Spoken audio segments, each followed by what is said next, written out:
Okay, so ito na yung ating head and pinull out ko na siya. Pero gawa na yung ating mga big valves. Ayan o. Gawa na siya. So sukatin natin mabuti. Ito kasi ano, mas malaki siya ng konting-konti lang naman. Konting-konti lang oh. Konti lang naman yung diferensya niya dun sa ating stock. Ikabit natin para mas makita nyo mabuti. Ito yung ating intake valve. Ito yung ating exhaust valve. Yan. So ikabit natin. Yan, ganyan talaga yung pagkakabit niyan eh. Kailangan may palagitik na pag ganun eh. Yan. Oh, konting-konti lang naman. So bali ito ay 39, tapos ito ay 33. Mas malaki lang siya ng konting-konti kaysa dito. Ito kasi is 37 eh. Tapos ito ay 30. So ang bala ko sana is ikabit ito. Tapos syempre malaki rin naman yung piston natin na gagamitin. Nasa 89. So tanggalin muna natin.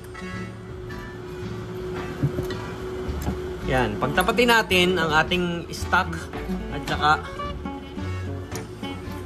yung big valve. Yan oh. Konting-konti lang naman yung diferensya oh. Kumbaga piso at 5 piso, 5 piso at 10 piso, yun lang. Konting-konti lang. So, ang gagamitin natin sana is ito. Kaso nga lang is magpapa valve lapping. Magpapa valve lapping tayo ng panibago kung ganon. Ngayon, hindi ko alam kung anong gagawin ko.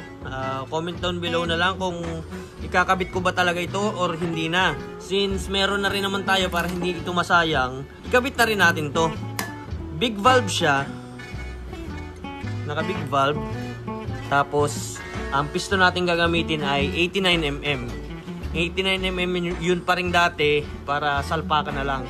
Stock bore, stock stroke, big valves. Pwede naman siguro yun, di ba? Stock cams. Basta stock engine, back to stock. Ang piston natin gagamitin. Kasi ang tagal dumating ng piston eh. Hindi pa nadating yung piston natin na ikakabit dito. Ang hirap naman. Siguro, stock na piston na lang yung ating gagamitin dito.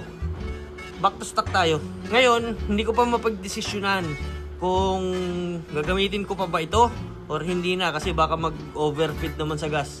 Ano sa tingin nyo? So, comment down below na lang. Hindi pa kasi nadating yung piston natin eh. Ay, nako.